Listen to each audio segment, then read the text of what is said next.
to DM-Nastics, the gym for dungeon masters to work out their minds. I'm one of your hosts, DM Celeste, aka Seat Witch. And I'm your other host, DM Neil, aka Jote Maniac. And today, we're looking at another article. Ooh. This one's funny because I got bamboozled into this one in one of the funnier ways. So often I'll save articles that I find, and then we'll come back to them eventually. Yep. I have a Google alert set up. So there's the folder is huge. So the way it was listed was 10, which is very funny, 10 monsters that are perfect bosses for a low level party. So when I clicked on it, the first number I see is not 10. It is 27. 27. So, dear listener, no. It is not a top 10 article. Which is very funny because, like I said, it's this is, again, it always harkens back to, this is the whole point of this conversation. Articles are written in a way that often, as I think I've mentioned before, I've started to do a lot more SEO work. It's wild. It's weird. At the end, in my heart of hearts, I don't like it and I don't get it. Mm-hmm. But these are the things you got to do to make old Google, the Google man, happy. So yeah, there are 27 options. Yeah. So does one of the 27 jump out to you? Oh my gosh. There's so many on here and they're cool. Okay, so we're talking villains for low level parties here. So I'm seeing some good ones. I'm seeing some good ones on here. I think number 3, Green Hag, obviously speaks to me. I think hags are incredible villains, because usually they're super smart, have a lot of things to manipulate all kinds of people, including lower level parties, right? Like they have illusion magic and can transform themselves, and if they're in a coven, then like things get even worse. So I think hags in general, and the Green Hag is probably the lowest, I think, CR hag available. Oh, we should also say this is just through WotC books, it looks like, based on this list. So all Wizards of the Coast official supplements. But yeah, and as this article writer says, Green Hag can make great bosses against sizable parties. Yep. Much more deadly when in covens. Yup. And yeah, shockingly large HP, vicious mockery, like ability to turn invisible. I dig it. Hag's great villain. Yeah. Shout out to both authors, because I think it was updated. Obviously, it was updated. It said maybe 10, somebody wrote 10, and then somebody else came and it was like, you know what this means? 17 more. Which I will say, okay, dear listener, I'm doing work on your behalf that I don't think you actually have asked me to do, but I've done it nonetheless. So one of the other key things about SEO is really going back and updating articles and having them repopulate and basically recycling them back into the system. So like there is a huge benefit for companies like this. So this is from The Gamer. Your two people are Paul DeSilva, who we've definitely talked about before, and Gabrielle Huston. There's a lot of positives for their website by them updating articles. Yeah. Even to the point where this may be a 3rd or 4th update as they find more and add them. So that is also to say, like, twofold. If there's an article that really speaks to you about something like this, it may be something to bookmark and go back to see if they've updated it. Not only, to save those ideas for you to use later, but there's the potential that they've added new ideas, again, to basically reprocess that through SEO. It gets more hits, it gets more traction, it gets more known. And now, welcome. I just want you to know what's happening, dear listener. So I will pick out for mine my favorite monster all time is the Displacer Beast. Cool. I literally have right here next to me a first edition version of The Voyage of the Space Beagle, which is the book that the monster was originally based off of. Whoa! And if they did that version, it would not be for low level. No. It would be like level 20. It's wild. But there's always, I think they're always used as like a really heavy stat stick of like, oh, it's a cool creature. It has a cool ability. You fought it. It died. Great. Here's your experience. But oftentimes they are much smarter. You already have this like huge back and forth animosity between them and Blink Dogs, and Blink Dogs are like really intelligent And these are also really intelligent. And the other thing, the road you can also go down to harken back to like that original story is that they kind of like, it's like an innate desire to hunt and kill. Yeah. Yeah. And so this, the original version, it's literally stealing the id from people, and it is the only thing left on its planet until a spaceship arrives. Oh. And then it's basically like a xenomorph. Yeah. Amazing. But then it's wrestling with the idea of like, I sure do want to kill these people. But if I can figure out a way to figure out where they came from, then I can kill those people. I can kill more people. Yeah. But man, it's been a long time since I've been doing the killing. So I did a murder. Really should be. Yeah. So it's wrestling with that. But yeah, very xenomorph style vibe, and like their ability to hunt, the displacement. Like they could hunt and track the party for a really long time prior. So like if you wanted that tension, I think they work really well as a low level boss. Oh, for sure. Oh, I found one. Okay. So one that they have on here is the Xorn, which is a cool thing to see. So Xorn, for those who don't know, are an earth elemental. They're very weird. They look like 3 fingers stacked on top of other 3 fingers with a big old mouth in the middle and a big old eye. And the thing is, they just, like, eat treasure. They need to eat treasure to survive, like precious metals and gems. So I actually really like seeing the Xorn on here, because usually people cast them as, like, these very cute, weird, sort of harmless monsters. But it makes me think of there's the character from All Real Monsters who holds his own eyeball. Yeah. He holds his own eyeballs. It makes me, if, like, he had a split down, like, it just looks like... They're kind of goofy looking and like just super weird, but I love the idea of actually mixing that up and making a Xorn like a boss monster, because you can totally see it like, you know, coercing lesser like elementals or things like kobolds or, you know, goblins, maybe like... It makes these little minions kind of demand it bring them treasure, right, to feast on. So I think this would actually be a really cool, like, putting a Xorn as, you know, your dungeon boss or the leader of, like, bandit gangs or something. Like, that could be a really cool reveal for the party. And as they point out in the article, it does have a CR rating of 5. And it obviously wants gemstones and precious metals, probably a bunch of stuff the players are carrying on them. So it makes a pretty good antagonist, and a challenging fight, like, as a villain. Because that's the other thing with most of these is, like, what's the layers? Yeah. Are you either, so like with the Displacer Beast, you're having multiple interactions prior to fighting it. It probably attacks and runs away a lot, right? Like, yeah, with this, you could have lower level minions that it's sending until eventually either the party is confronting it to say, hey, not cool, or it's finally confronting the party to say, oh, you know, if I can't, you know, if they can't do it, I've got to do it myself, sort of thing. But yeah, thinking about the layers of how you're getting to this boss. This one, the next one I found is very easy. I actually don't know how to say this. I could have gone to D&D Beyond and had it tell me, but I didn't. So the Strigoi, which is basically like a human Sturge combo, and it's terrifying. Yep. And you could easily just have Sturges and then have this with Sturges around it. If you needed something for like a single session, you could literally go into, if you think like a 3 to 5 room dungeon, you can easily have this be the thing that's in there. Yeah. That's controlling that area. And you could, as simple as posting on the adventure board or your classic NPC who says, oh, there be Sturges killing my cattle. You look like a strapping young set of adventurers. Would you like to help me with this quest? Yeah. And you're like, sure. And the immediately follow-up question is what? What will you pay us? Yep. Yeah. Sure. And yeah. So yeah, but this works really well. The layers that can go out from this are easy because what caused it? Was it magic? Was it something more nefarious?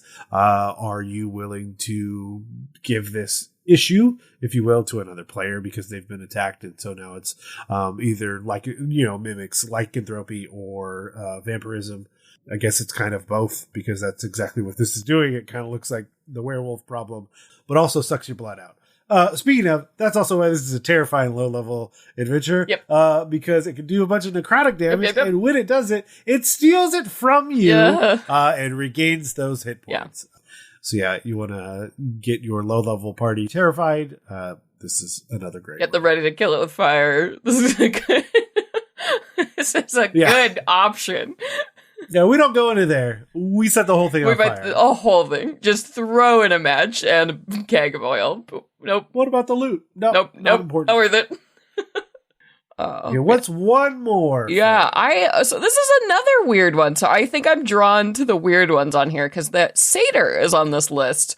And the article even says, this may seem like a strange entry because satyrs are only half a CR on their own.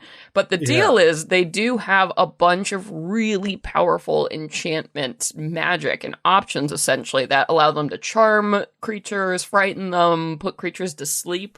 So I actually really dig the idea of a satyr, like, villain kind of behind the throne, right? That is, like, using other charmed creatures to attack the party. So this is more like, a villainous boss as opposed to a challenge, like, directly on, right? You have to get through its minions and, all the tomfoolery it's causing. Like, maybe it's, stirring up the entire village, right, to attack a party or, like, convince them that the party is the enemy instead.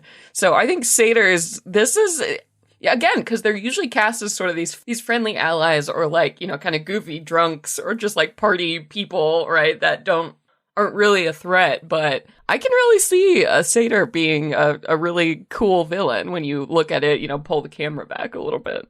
I was thinking the same about Brain in a Jar. Yeah. Where, like, obviously, it lacks mobility. Well, I don't know.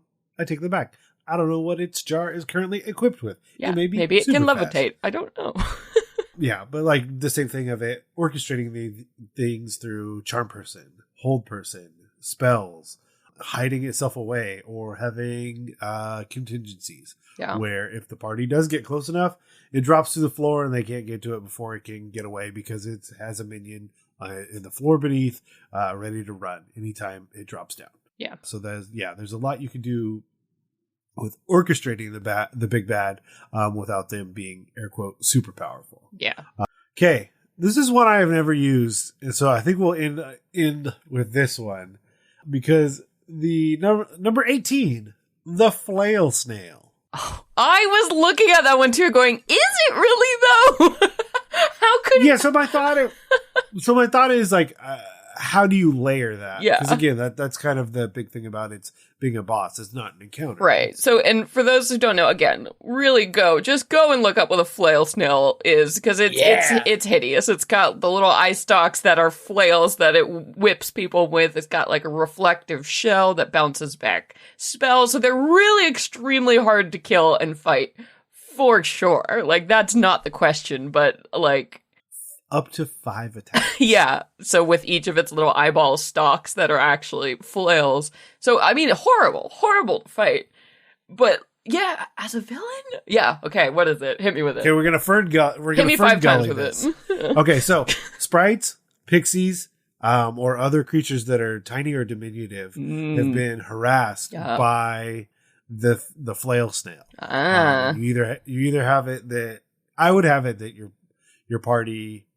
So if you're doing low level, they've been contacted. They need to come in and address the issue. If you wanted to do it at higher level, the only way that they're allowed to enter the area is to also become diminutive. And now you've basically turned the Flail Snail into the Tarrasque. Cool. And the whole thing about it is they're no doubt willing to, because with this last sentence, the shell of the Flail Snail can potentially be used to craft spell guard shields or a robe of scintillating colors, giving a party incentive to seek the monster out.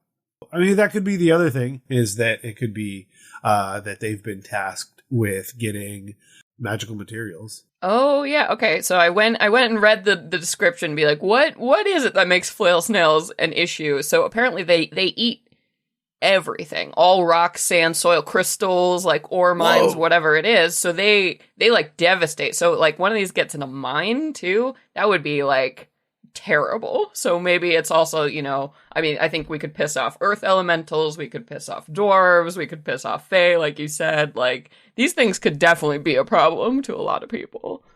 Yeah, and you gotta fly solo at low levels. Like, you are not having 2 of these, because they can do not forget, 5 attacks is wild. Okay, here's our adventure, Neil. There is a mine. There is a flail snail, and there is a Xorn, and they are fighting over territory, and you have to decide which one you want to side with, because they're trying to take each other down, because they need to eat all the same stuff.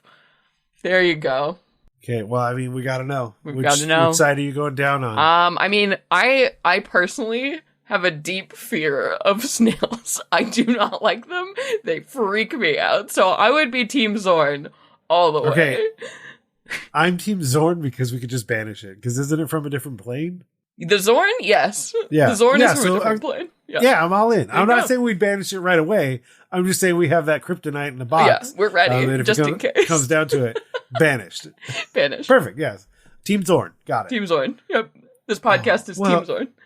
Yeah, also, then we can make cool stuff after the snail is dead. So, yeah, they're really weird. I like them because of their weirdness, but that's kind of where it stops. Both two super weird monsters. Glad to see them both on this list.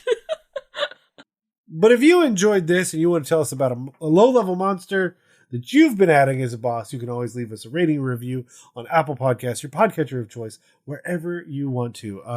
Your local bulletin board, your family gathering. Yeah, just yell it at a holiday dinner.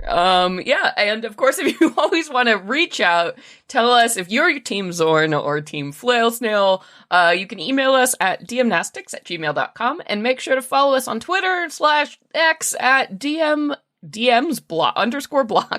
Okay, one more time, at DMs_block.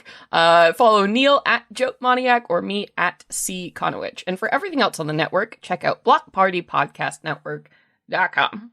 I have now entitled this episode Team Xorn versus Team Flail Snail.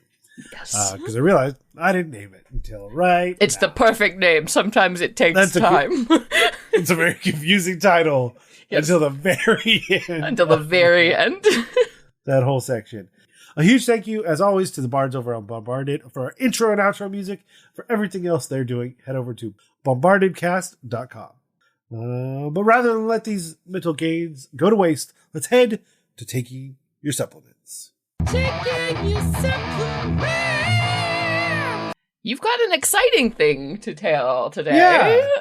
Yeah. So they've been on a couple times. Adventure a Week, where I will shock you. They create an adventure a week. Mind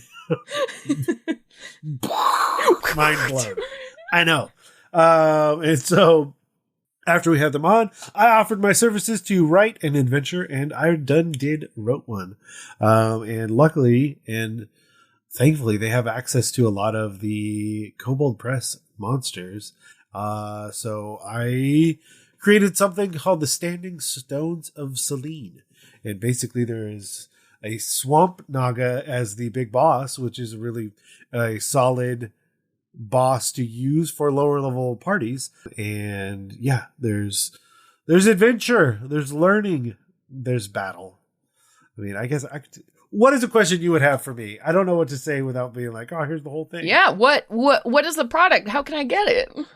Perfect. So if you go over to aawgames.com, it should either be up there now, dear listener, or in a couple days. I know when it's roughly slated for, and it should be right at the release of this. And it's usually they're only a couple bucks. Yeah, so it's a PDF.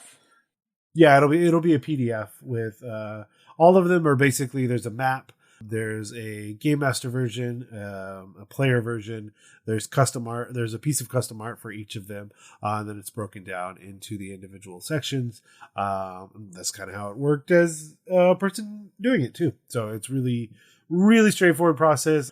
A really nice group of people who bled red all over my paper. That's good. We love Celeste the editors. I'm a big fan. Yeah. I could not. I'm like, I can't do that. That's how long is the adventure? Is it meant like one shot or? Yep.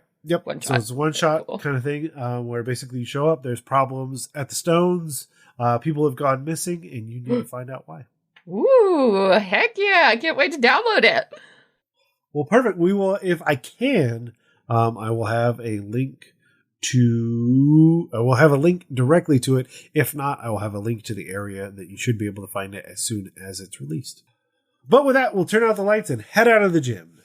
Before we go, I want to implore you, the listener, to join the forums, the Discord, Twitter, and anywhere else you can find us and take part in these challenges, exercises, and other amazing conversations being had. And to do that, head over to bit.ly/DMBanter and try some DM-Nastics. So your players don't ask, do you even lift?